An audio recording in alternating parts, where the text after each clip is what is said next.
जय श्री कृष्णा। कार्तिक मास के अंतर्गत जिन वृक्षों की, जिन पौधों की हमें पूजन करनी चाहिए, उसकी आज मैं आपको व्याख्या करती हूँ। सर्वप्रथम तुलसी। हमको तुलसी की पूजन इस कार्तिक मास में करना चाहिए, क्योंकि एक तो तुलसी विवाह भी इस कार्तिक मास के अंतर्गत कार्तिक मास के शुक्ल पक्ष की एकादशी को हुआ था।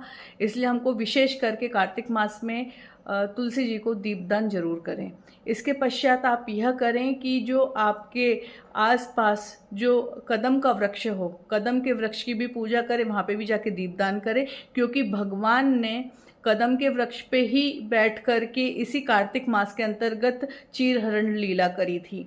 और इसके साथ में आपको करनी है आंवले के वृक्ष की पूजा, क्योंकि कार्तिक मास के शुक्ल पक्ष की नौमी तिथि को अक्षय नवमी आती, जिसको हम आंवला कहते हैं, और आंवले का प्रादुर्भाव ही उसी दिन हुआ था भगवान के द्वारा। तो इस वृक्ष की भी पूजा बहुत ही लाभकारी होती है। तो प्रत्येक सौभाग्यवती स्त्री को यह आंवले के वृक्ष की पूजा करनी है। पुरुष जनों को भी साथ में वृक्ष की पूजा करनी चाहिए, और हमको कदम के वृक्ष की पूजा करनी चाहिए। और हो सके तो तुलसी में नित्य प्रतिदिन आप सुबह शाम दीप जरूर जलाएं। और दीप दान करने का जो समय रहता है वो सूर्य अस्त होते ही होता है, क्योंकि जैसे ही सूर्य अस्त होता है, क्योंकि यह जो समय रहता है ना ज़्यादा मतलब ठंडी रहती है, ना ज़्यादा गर्मी रहती है, ना ज़्यादा हवा चलती है, ना बारिश आती है। जब आप दीप प्रज्वलित करते हो तो ये बहुत ही सुंदर दिखता है।